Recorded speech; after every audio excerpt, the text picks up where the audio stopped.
Informasi berikutnya, Direktur Lokataru Foundation, Del Pedro Marhain, ditangkap Polda Metro Jaya pada Senin malam. Ia ditetapkan sebagai tersangka karena terlibat penghasutan provokasi untuk melakukan aksi anarki. Oh, kita baru jalan ini ya.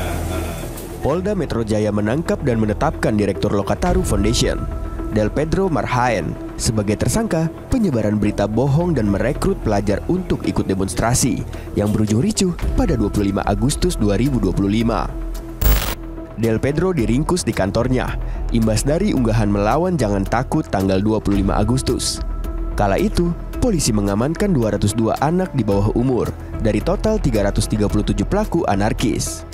Selain Del Pedro, ada satu staf Lokataru lainnya yang ditangkap polisi imbas aksi ini. Meski sempat melihat surat perintah penangkapan, namun pihak RW belum mengetahui penangkapan tersebut terkait kasus apa. Del Pedro Marhain akhirnya diamankan petugas tanpa perlawanan dan dibawa menggunakan mobil ke Mapolda Metro Jaya. Semalam kira-kira jam, saya nggak tahu tepatnya, yang pasti di atas jam 10 malam, itu ada orang mengaku dari Intel Polda, katanya dari kepolisian Jakarta datang ke sini. Surat memang saya lihat surat perintah penangkapan, tapi saya nggak baca detail dalam artian kasusnya apa. Secara total, Polda Metro Jaya menangkap 6 aktivis sekaligus admin media sosial yang diduga menyebarkan hasutan bertindak anarkis dalam aksi massa. Melakukan ajakan, hasutan yang provokatif untuk melakukan aksi anarkis dengan melibatkan pelajar, termasuk anak. Ya, jadi anak ini usianya sebelum 18 tahun. Dan atau menyebarkan informasi elektronik yang diketahuinya membuat pemberitahuan bohong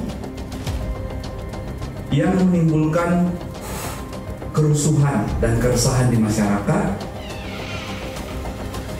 dan atau merekrut dan memperalat anak menjadi menangkap, melakukan upaya penangkapan terhadap seorang saudara DMR yang sebelumnya sudah ditetapkan sebagai tersangka, yang proses penyelidikannya sudah dimulai sejak tanggal 25 Agustus. Sementara, juru bicara Lokataru Fian Alaidrus tegaskan, Pedro sebagai Direktur Lokataru memiliki visi mengawal aspirasi publik, sehingga menilai penangkapan Pedro sebagai bentuk kemunduran demokrasi dan ketidakadilan. Kami organisasi masyarakat sipil yang punya paradigma dalam bekerja, punya pendekatan, punya metodologi dalam bekerja, tentu prinsip demokrasi, hak asasi manusia, lalu dengan kejam, secara keji saya rasa menuduh tanpa bukti yang cukup, apa yang menjadi titik terang yang membuktikan bahwa satu postingan itu bisa mempengaruhi atau menghasut seseorang, itu kan perlu, ini sangat berbahaya sekali, langsung menuduh orang menghasut, dan bahayalah untuk kondisi demokrasi di Indonesia. Sebelum diciduk polisi, Del Pedro aktif memberikan pendampingan hukum bagi demonstran yang ditangkap kepolisian, juga mengawal isu indeks hak asasi manusia, penguatan ruang sipil, dan distribusi sumber daya dan pekerjaan yang adil dan layak. Kini dukungan atas pembebasan Del Pedro ramai-ramai disuarakan di media sosial.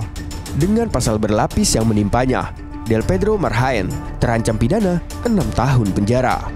Tim Liputan melaporkan.